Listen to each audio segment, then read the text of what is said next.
ओम शांति। आज की अव्यक्त मुरली 18 अप्रैल सन 1971 से लिया गया है, जिसका शीर्षक है मन के भावों को जानने की विधि तथा फायदे।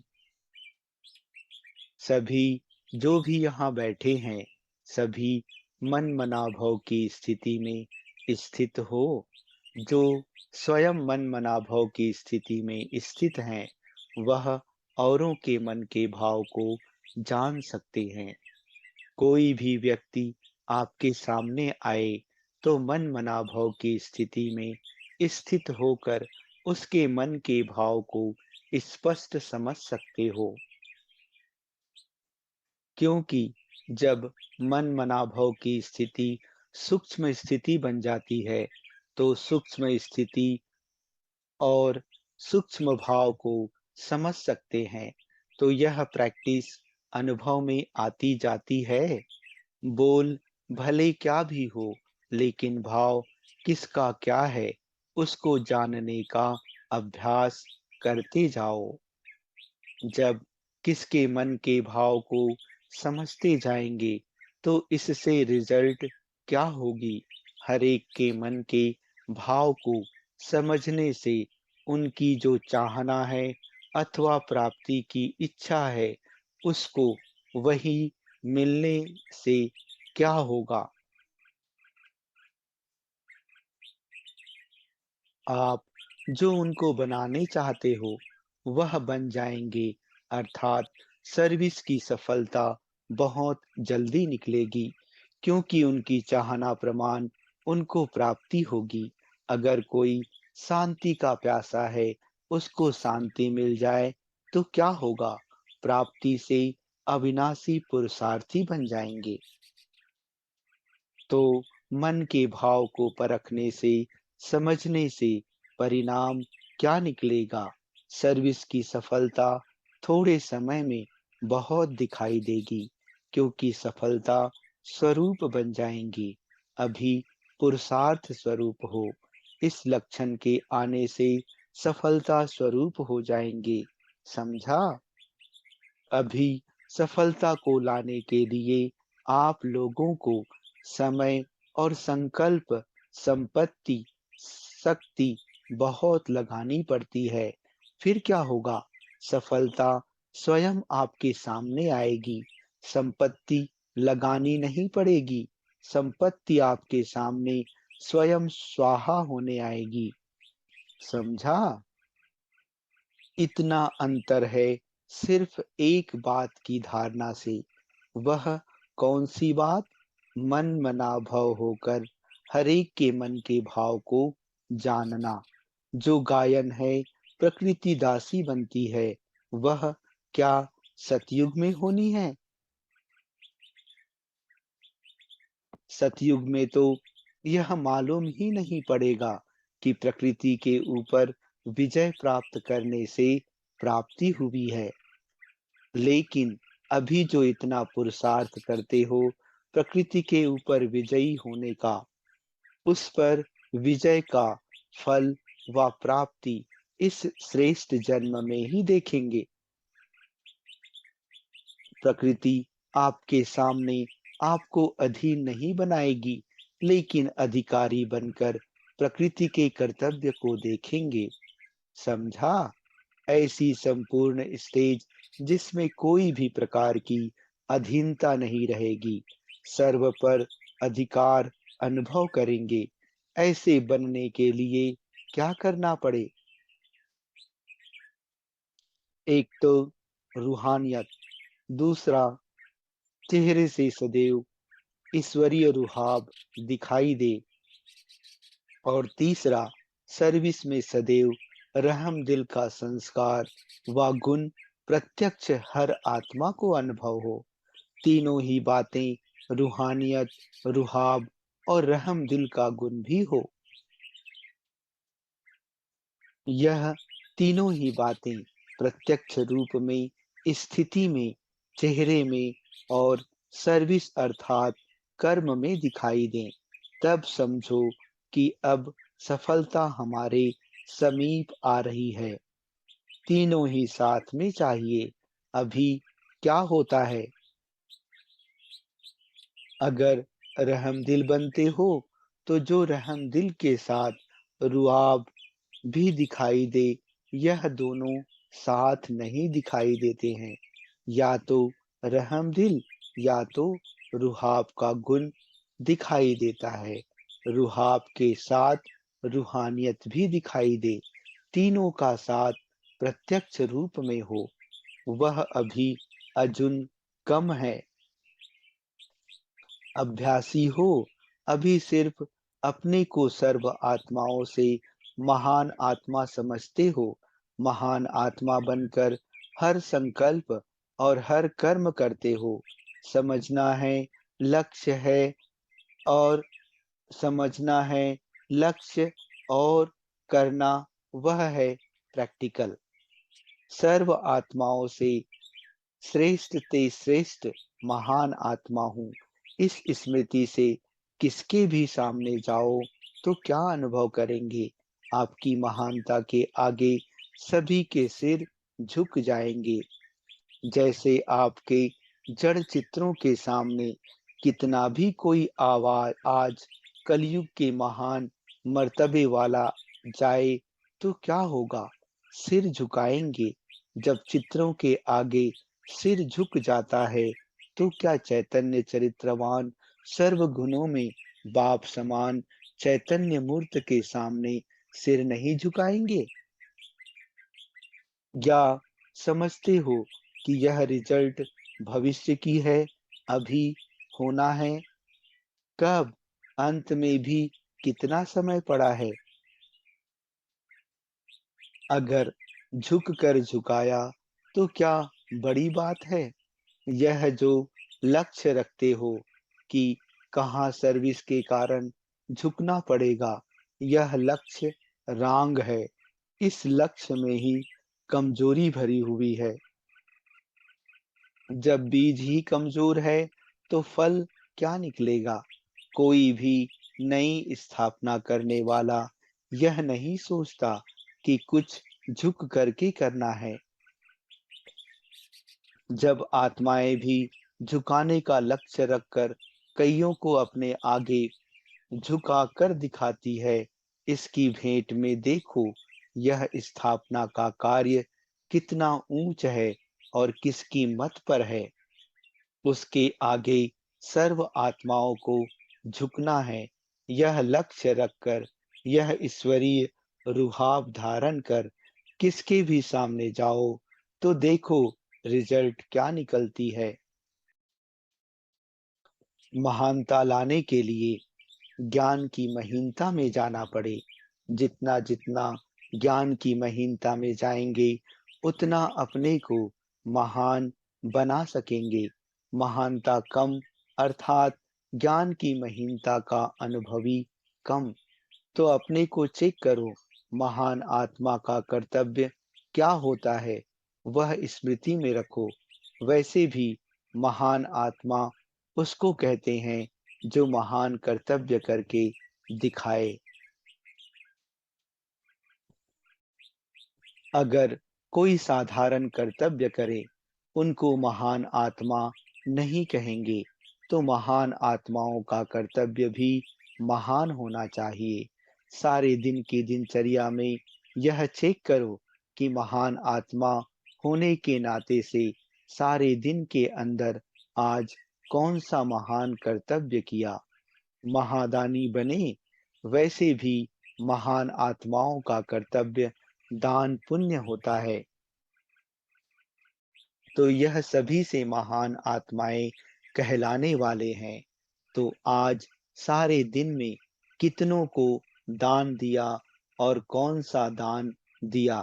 जैसे महान आत्माओं का भोजन, खान पान आदि महान होता है, वैसे देखना है आज हमारी बुद्धि का भोजन महान रहा, शुद्ध भोजन स्वीकार किया। जैसे देखो महान आत्मा कहलाने वाले अशुद्ध भोजन स्वीकार करते हैं तो उनको देख करके सभी क्या कहते हैं? कहेंगे यह महान आत्मा है।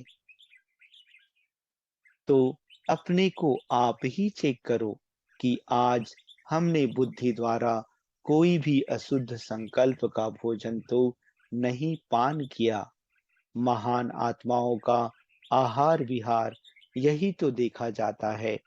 तो आज सारे दिन में बुद्धि का आहार कौन सा रहा? अगर कोई अशुद्ध संकल्प व विकल्प व व्यर्थ संकल्प भी बुद्धि ने ग्रहण किया, तो समझना चाहिए कि आज मेरे आहार में अशुद्धि रही। जो महान आत्मा होते हैं, उनके हर व्यवहार अर्थात चलन से सर्व आत्माओं को सुख का दान देने का लक्ष्य होता है।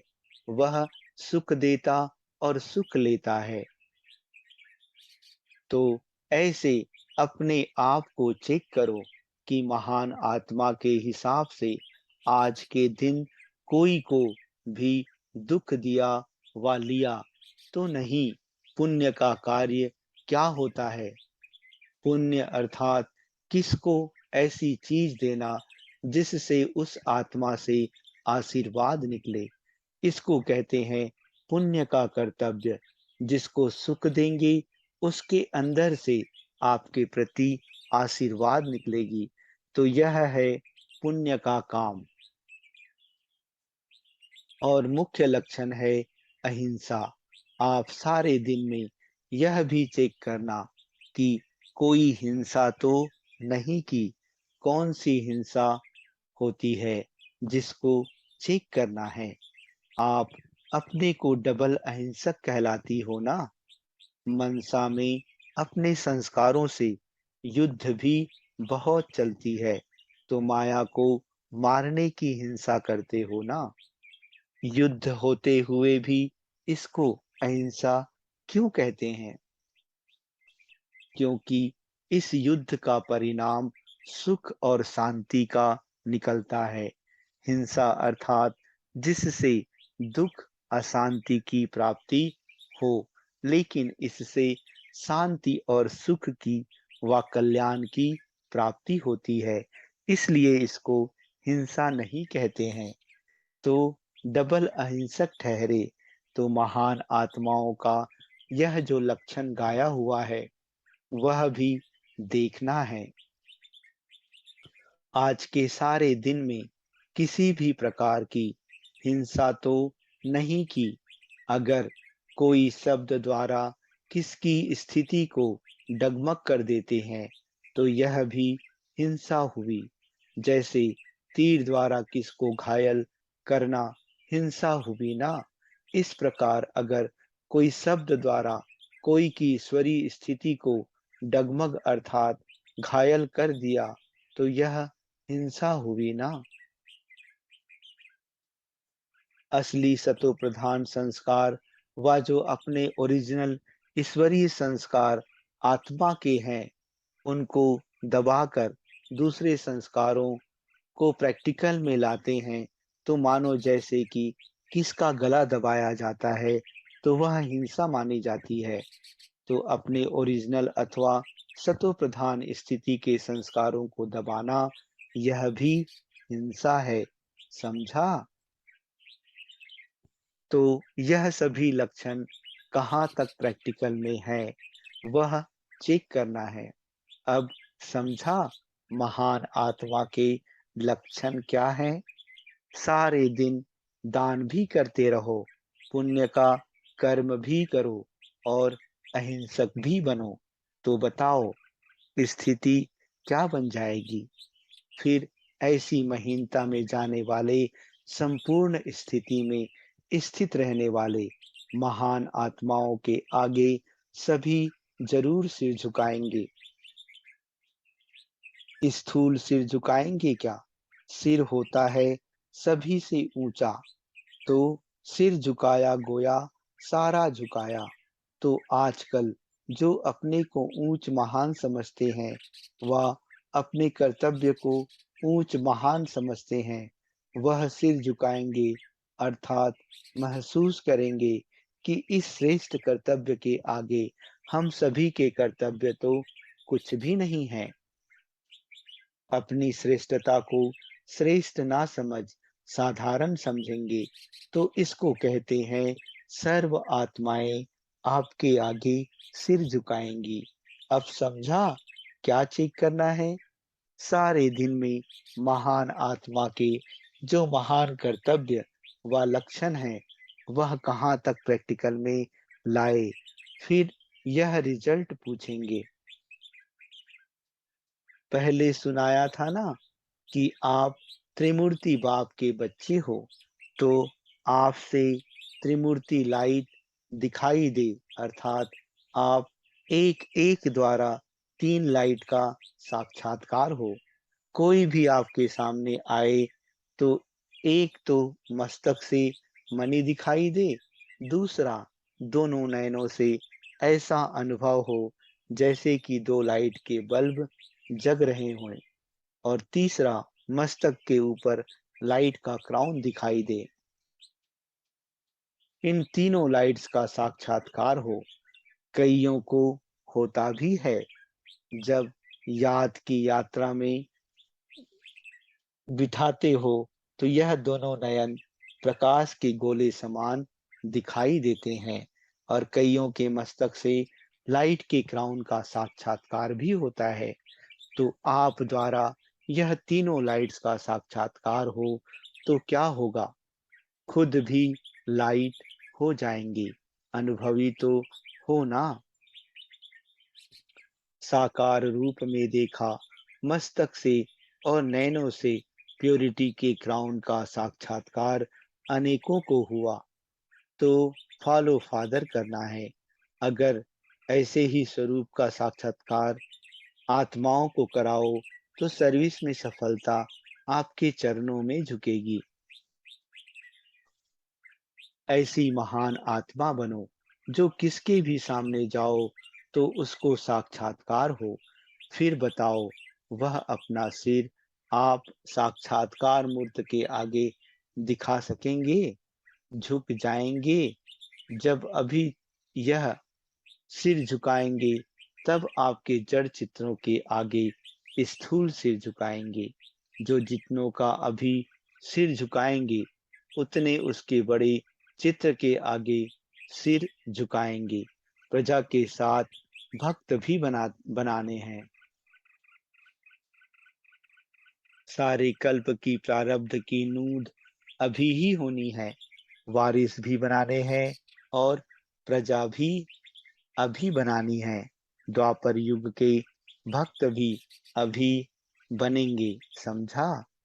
आपको भक्तों में श्री भक्तों में भी आप लोगों द्वारा भक्ति के अर्थात भावना के संस्कार अभी भरने हैं।